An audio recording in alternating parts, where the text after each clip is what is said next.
All right, everybody being let's go and have a word of prayer and then we'll get started. Holy God, our Father in heaven, we our day and it's time to gather together and worship you together and study your word together and talk about things pertaining to your pray that you would guide our hearts and our thoughts as that we would understand your pattern and your plan for this work, for this church and for churches around the world, that we would glorify you in our decision. Always seek to use the tools that you've given us to your glory. All right, so we were kind of talking about, it's been a couple of weeks, so I'll do a little bit of review to kind of get us back on track. We've been talking about this question of institutionalism and the question of whether the church has the authorization to use organizations or institutions or individuals that are outside of the authority of the eldership in order to do work of the church. And if you remember, we were talking about some of the issues, and I think we'll probably get back into some of those again as we go through this. But if you read Buddy's article, his essay, I guess you want to call it, he breaks it down into really two arguments. If we argue that we have the authority to, well, let me back up an example. When we talk about using an institution or an institution in this context, what kind of things are we typically talking about? What type of work is typically being done by an outside institution? Okay, sponsoring church. And sponsoring church, of course, is working on what church responsibility? Yeah, evangelism. Yeah. So the idea that if you will, this is a small church, it doesn't really have an eldership. Well, and as I say that, I take that back. I guess to some degree, it's really over all aspects of it, isn't it? Because what you're basically doing is saying, you got this little church over here that can't afford to do anything, and so we are going to essentially fund you and oversee what you're doing. And I don't know, is anybody familiar in a first-hand term with that relationship? I mean, have you ever been involved in it or were involved in it? Things of it. Is it? Yeah. Yeah. Which, by the way, that's a really big model now. Like with the big churches, like what was I can't remember the one in Birmingham that was going and then just fell apart. But they had these satellite locations all around the city and like in strip malls or something. And you basically just go in and you would just turn on the TV and you would watch their worship service, and that was your worship. I almost wonder if that even qualifies as a sponsoring church, because all it really was is a place for these people to go and park and watch. I don't know if they even would consider themselves church. But yeah, the idea that essentially this church is going to be responsible for the work and worship of this local church here in some way. I mean, does anybody else have any experience with that? I mean, have you seen it work? That's kind of how I understand it. Uh, in in this idea, so we've got the idea of a sponsoring church. What else? What other form of institutionalism do we typically?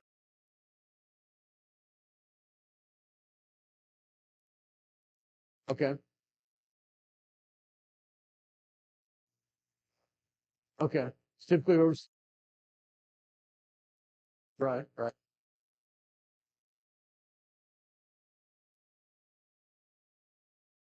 right, exactly. And just to stay on that for just a second, if let's just say that we have an orphan home over here, and we've got three elders, and one of our elders is on the board over there, and maybe there's another elder from another congregation. So there's like a representation of several churches. Could we argue then that home is being run under the oversight of the eldership? In some ways, it is. Yeah, yeah. And when you think about how that's organized, there's no one eldership that could ever claim that it has oversight, right? Because ultimately it has to be consensus, and more than likely what you're having is that you've got influences that are involved that really are not connected to an eldership at all. And so you could say, well, I have a say in that, but that's not really the biblical model. Is the eldership is to have the oversight of its work. Go ahead. Uh, right. Which means, by the way, that who has the final say on how the orphanage is run? State. And I guess from a practical standpoint, that's not true, but the state can come in and basically say, you will do this, you will do this, and you will do this. And if you don't, you're not getting funds from us. Uh, so certainly there's an accountability to the state that supersedes the accountability of any eldership, right? So we got orphan homes, and you could expand that probably to a lot of different things. I don't know that there's common, but if you've got, uh, for example, kitchens or benevolent organizations, things like that that are tasked with social programs of some sort, and frankly, what you start to see. Well, I take that back. A lot of those services are almost actually run in house. I was going to say you start to see churches even grow, expanding out into financial services and counseling and a lot of things. Uh, More often than not, I think those are actually under that local group, right? They just have we this church offers this class or that class or this. Yeah, yeah. I think that was a big deal actually for a while. We don't really see that anymore. But but yeah, again, I assume run that such a working home.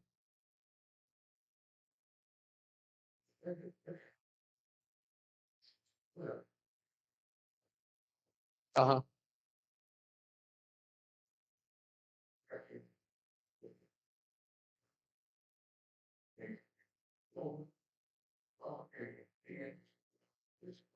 Yeah,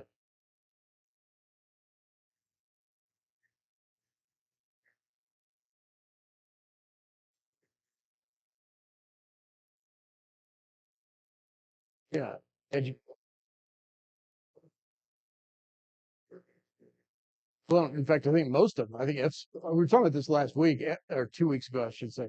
I think Florida College is the only quote unquote spiritually focused uh, organization that does not take primarily from is and yeah and will not accept them. Uh,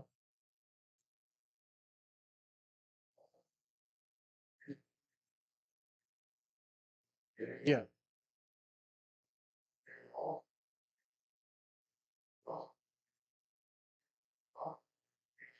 yeah,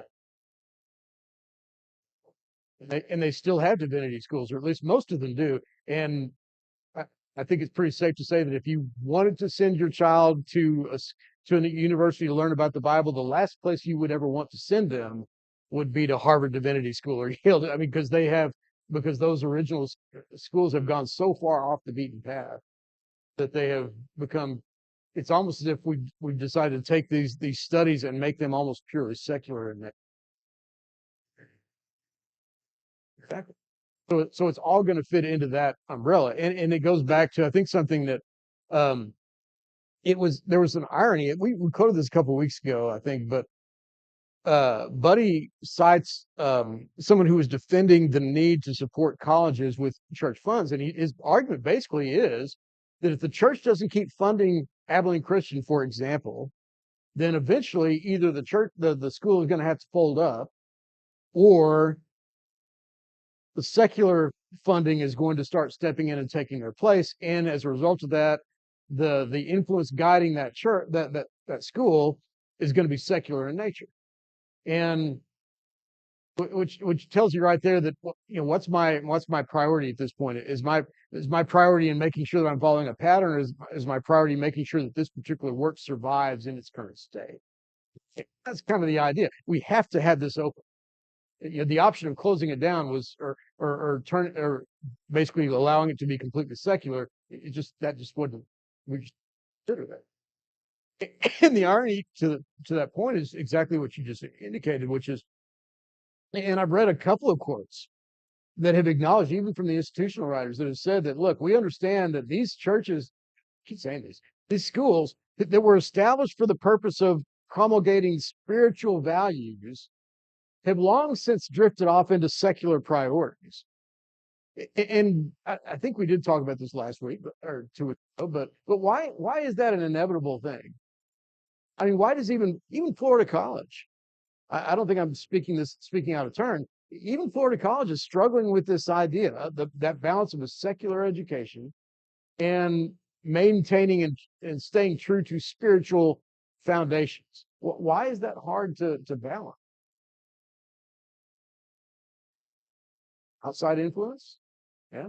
Why does if I have two competing goals, not necessarily competing, but if I have a goal of creating a foundation of good, spiritually strong Christians, but I also have the goal of making sure that they are equipped to function in the world as good citizens and to be well educated and to be able to deal with the whatever and to get a job, be employed, and all those stuff. Are those Can those goals coexist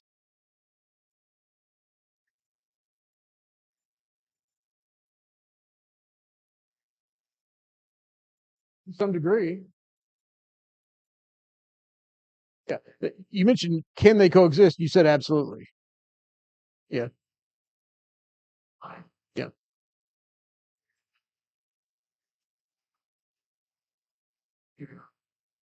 Yeah. We have to be able to do that. And to your point, and this goes back to what David said, the reason that the family is able to do that is because who runs the family?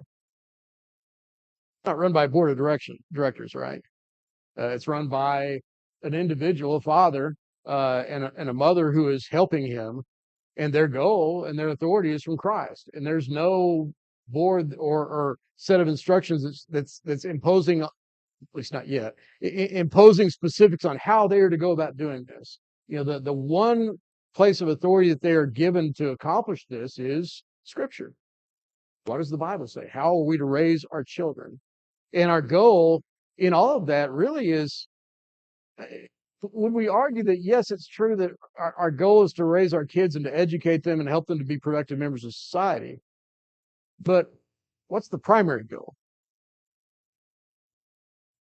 Yeah, about being godly. It's about being spiritually minded. And and I think we would all agree that while we don't always live up to that goal, those can't be co-equal in value, right? I can't raise kids saying that it is just as important for you to be able to be gainfully employed as it is for you to be spiritually strong. Okay, go ahead. But yeah, yeah, yeah. Hmm.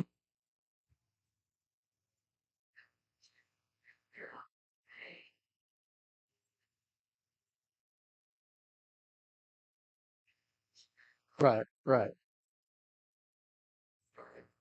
Yeah,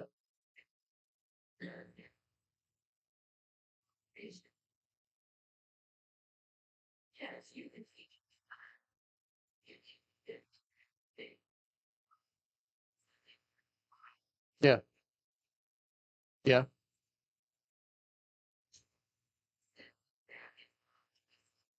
yeah. There is, when it's kept in that context. And you're right. And by the way, I'm not trying to lead into a Florida college gotcha thing or anything like that. But my point is, and the reason I brought them in is that even in a group that where that is our stated goal, ultimately the way that Florida College is going to keep its doors open is by donations and by enrollments, right? That's pretty much it, right? So for me to get enrollments, I've got to appeal to enough students to at least keep the doors open. And I have to make sure that I'm offering things that are comparable and can compete on both that spiritual level and that secular level, which means that there's always going to be a pressure there, whether we acknowledge it or not. And I've heard John Weaver talk about this, and he acknowledges it's there. We have to have top flight instructors, top flight professors. We have to, if we're going to have an athletic program, we got to be able to compete with other athletic programs. And what does that lead us to start doing eventually? That the worldly influence starts coming in, whether we want it to or not. It's an inevitable conflict when we start trying to establish a group that is going to attempt to address both of these issues. Like you say, it can be done. It's very hard. Yeah,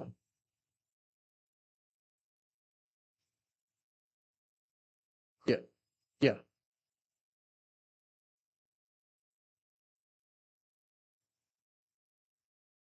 yeah, yeah. That's right. Now, and of course, in all of this, there's the acknowledgement that that Florida College and any other, well, no, Florida College is not under any spiritual oversight. It's under the oversight of people that we hope are spiritually minded that are going to make the right decisions. Hopefully, they will more often than not. Sometimes they do, sometimes they don't. But the idea there again is it's we're entrusting a part of our work to a secular organization because we believe that it is, and rightly so, I think that it's being driven by people who have a spiritual goal in mind. And my point of that, I guess, as I'm going through there, is that even in the best of intentions, that's a pretty strong, hard balance to maintain. And what we see in these quotations from some of the institutional preachers is that they'll acknowledge that balance has not been maintained at all in the churches where institutional churches have been supporting them. That you go to a Pepperdine or well, as you say, Harvard and Yale. At one point, they were their organization. Pepperdine, Harding, ACU, which a friend of mine used to call almost Christian University, but yeah. Um, it's the pressure to become secular becomes more and more to the point where basically what we're now doing, or what an institutional group will be doing, is I'm sending money now to a secular organization whose primary goal is to educate on a secular level. And if we can get some spiritual uh, teaching in there as well, we will. But that spiritual teaching is always going to take a back seat to what will allow us to be competitive on a national level. Uh,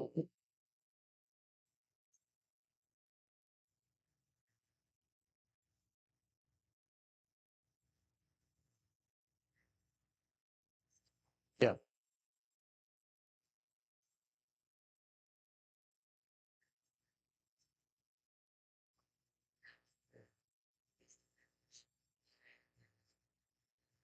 yeah,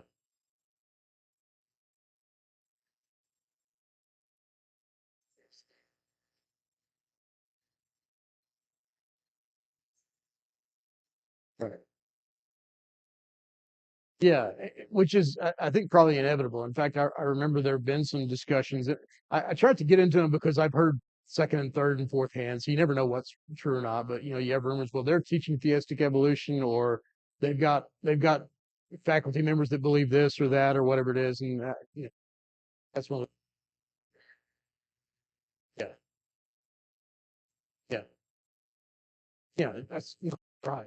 And so the point of that is then that the answer to this from an institutional standpoint invariably has always been, for us to survive as an institution, we're going to have to become secular by nature. We're going to have to allow secular funds. We're going to have secular teaching. We're going to have to bring in um, faculty that is recognized, which means uh, I'm not going to say this with 100% certainty, but I'm fairly sure that if you go to Abilene Christian's science department, you're going to find people that teach evolution.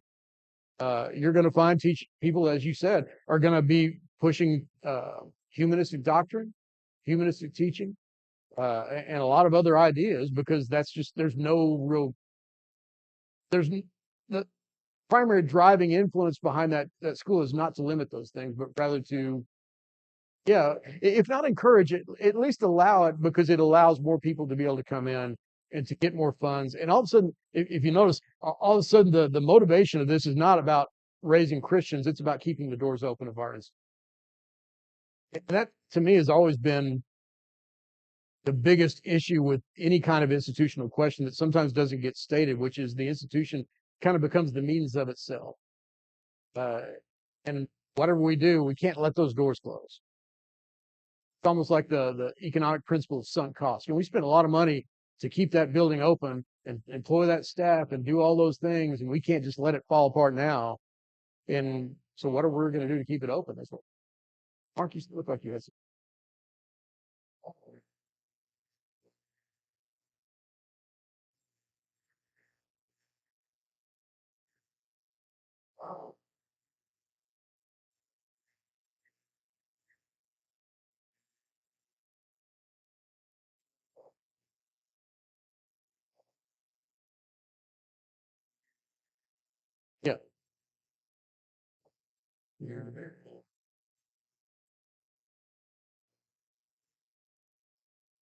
Yeah,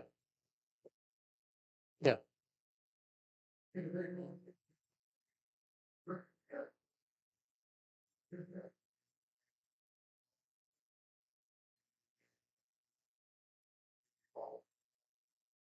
Yeah.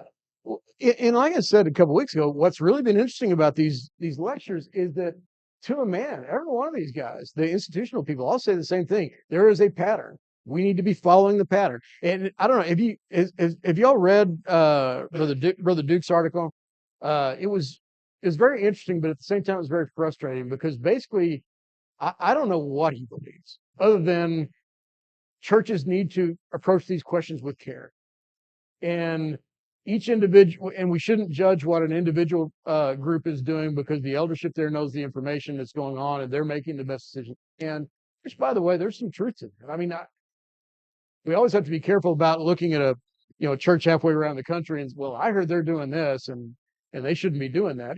We don't know all the facts. We may not be in a position to judge. And we may not fully understand the system that they've got set up. So there's some truth to that. But at the end of the day, I kept reading his article and thinking to myself, there's just not a whole lot of concrete things to sink my teeth into here in terms of how we really can make those decisions, other than the fact that we need to follow a pattern, which is great, but what's the pattern? You know, until we start talking about it from a concrete standpoint and saying, and I think this is what Buddy did a good job with, which is, look, there's some lines that we can't cross. This is not scriptural. This does not fit in that pattern. And he addressed two things. I think we want to talk about this one a little bit. I don't know that we got into too much detail on this, but we can go back to it. And there's two arguments basically for the use of an institution, and one of them is that the idea of it being an expedient. And when we think about something being expedient, what are we really describing?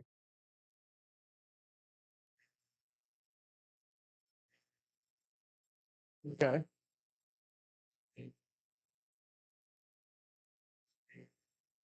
that's true.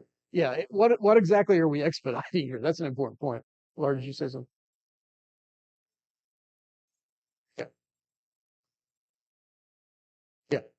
yeah.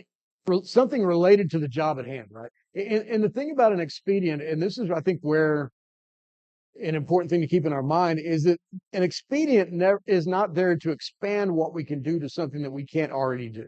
It's about doing what we do better, more effectively, and and the example of that, I guess, is this idea of school that we've been talking about. I think we did talk about this a couple of weeks ago, but the idea that look, we have a mandate as the church to edify and build up the church, right? And in fact, if we get more specific, in is it 2 Timothy 2:2, where he talks about the idea that you are to teach these and trust what you have been taught to faithful men who will be able to teach others. There is an education that is involved that the church needs to be dealing with in terms of preparing the next generation to serve the Lord. And so the expedient argument is that, well, what do we need to do that? Well, do we need to have classes? I would say Bible classes are a pretty strong expedient for accomplishing that goal. That's why we have them, or at least, well, I guess that's what. But if we had kids, we had people at different ages that needed different types of lessons, we could do that. But what happens is that you start saying, well, if we had a school and we broadened the scope slightly to include reading, writing, arithmetic, now what we're doing is educating the whole man. And the whole man is going to be much better equipped to deal with the issues of the world and to represent the church in the community than someone who basically just has to go figure out for themselves all these other things. And so all of a sudden, the idea is, well, if we had a school, that would really address this issue. Well, is that an expedient?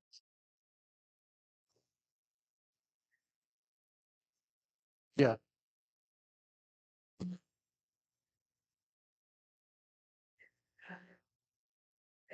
yeah, yeah. And that's an important distinction. It's essentially what you're doing. What you really have is families coordinating their efforts and saying, look, it's almost like a homeschool co-op or something like that. The idea that, look, we need to find a way to expedite the family's role in educating the child from a secular standpoint. Yeah, exactly, exactly. And that becomes a very different question. Um, but what we've done is broaden the mandate. The church is supposed to hand down. Granted, Paul doesn't say what you're supposed to teach, other than that which you have heard. Well, what has he heard? What are we talking about? Yeah, we're talking about the gospel, the revelation of the apostles. That is what he is supposed to pass on. When I say, well, if we have a school, we can do that. Well, ultimately, what I've done, what I inevitably will start doing is broadening that and saying, well, as long as we're spending the money, we might as well teach about this. We might as well teach about that. The expedient that I originally thought I was going to use has now turned into something that's not expedient so much as it's changing the nature of what we're trying to accomplish. And as a result of that, again, it shouldn't surprise us that even the institutional guys are saying that those periphery things have now become the focus of those schools. So it starts to take on a life of its own whenever we start broadening the scope of what God wants. Because when we think about this, to your point, we have three things that the church is authorized to do. If I add a fourth, why did I add the fourth? At the very basic of this, I added it because it's what I want to do. So now I've got three things that God says the church needs to do, and I've got one thing that I say I want to do. Which one of those is going to get priority? At the end of the day, what I want to do. And so all of a sudden those priorities start to get mixed, and all of a sudden the resources start to become more and more about my focus and less about God's focus. And that's one of those things where I guess, it's not a scriptural argument, but I think it's a common sense reality argument. It's just what happens. Go ahead, Mark. Yeah.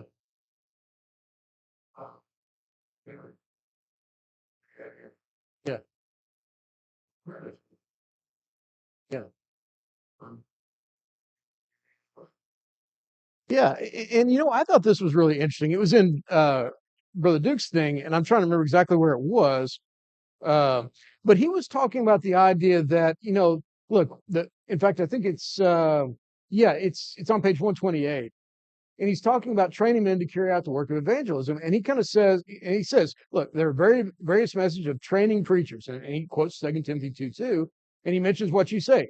Some will have mentor programs. He says, well, but not every church has the capacity to mentor a preacher. Now, is that true? I mean, it's one of those. If I would argue, for example, let's just say that we had uh, a couple of 15-year-old boys that had some promise, and they want to be gospel preachers. Can we train them? Oh, we could. What would make me think that I was incapable of training that young man to preach? Okay, maybe I'm saying, okay, well, I'm not a very good teacher. Okay, fair, but again, it's kind of like saying, well, if none of us are if none of us were particularly good at teaching the gospel, if none of us were particularly talented at, would we say, well, we're just not gonna have classes anymore? We do the best we could, right, with what we've been given. We would try our best, and I think that's the idea here. It's doubts of my abilities, but it's also a knowledge thing. I don't think that I know what I need to know for this person to be taught adequately. And I think that's where you start looking at what is actually really the point of some of these religious schools or the preaching schools. It's not about teaching the Bible. We can learn the Bible. It's about teaching doctrine. It's about teaching church history. It's about teaching. I want to learn about you the church fathers and some different. It starts to become about learning theology rather than learning the gospel. And I think that's kind of how he's looking at this. You can't just sit down with a guy in a Bible and teach him how to be a preacher. You got to go to a college. You got to have an institution, because he basically says, it may be that a preacher from another congregation finds a capable man and trains him to work, but more than likely a preacher will come from a training facility or an institution of higher learning. because that's that's the things that we need in order to train people to be preachers. And that's just, it's an assumption that we have created because is there a sense, I've thought about this and I'm not sure I have that right answer to this, but I want to ask you guys this in the time we've got left. Do you think that the church would be authorized in creating under the, let's say we got 100 people here and we got 3 elders. And we decide, you know what, there is a need for training of preachers in this area. We are going to establish an in-house preacher training program. And we are going to invite young men in the area to come and participate in that. And we will have people that are designated as teachers in that regard, and we will take tuition from them, and we will train them, and then we will whatever, give them a certificate at the end or whatever it might be. Would that be? Would you think we would have the authority to do that? I've toyed with that in my mind, uh, because it's. Go ahead, David. Yeah, yeah, that's definitely true. Yeah. Well, and that's a good point again, because that's a great example of where the scope starts to shift. Am I teaching them how to teach, or am I teaching them, or am I equipping them to go teach? Because those are two different things, right, Laura? Yeah, yeah, yeah. Is this become a cost center? You know, am I doing this for other benefits? Yeah, there's a lot of questions that would have to be answered. And again, like I say, I don't know the answer, and it's hypothetical, but I think it's useful to think about that because I think, at least for me, when I see this group has a preacher school, my first thought is that just doesn't sound right. Well, maybe it's right, maybe it's not. But we have to be able to think about those basic questions. Are we doing what is authorized? Are we fulfilling the work of the church? Are we expanding the role of the church beyond what it ought to do? Am I taking on the role, for example? I, there's a group out here. There's a group in Africa. They need preachers, and they don't have them. I'm going to train them on their behalf and send them out. That's, yeah. Now we're starting. Yeah, that's now all of a sudden we're starting to take on, even if we don't intend to. There's almost a level of leadership there, isn't it? Because not only am I teaching them, I'm basically instructing them. This is what you're going to teach. Does that group over there get any input in that? Or are they're basically going to accept whoever we send and whatever we teach? And it's one of those things where we're kind of encouraging this group over there to get into that institutional mindset, which is we can't do for ourselves. We need somebody to do for us. And that's where it always goes. So anyway, we're going to stop there. Appreciate y'all's patience. We'll kind of pick up and talk a little bit more about this expedient, and I want to talk about what Mark brought up, the individual collective question, and some of the issues with that. Okay. All right. Thanks, everybody.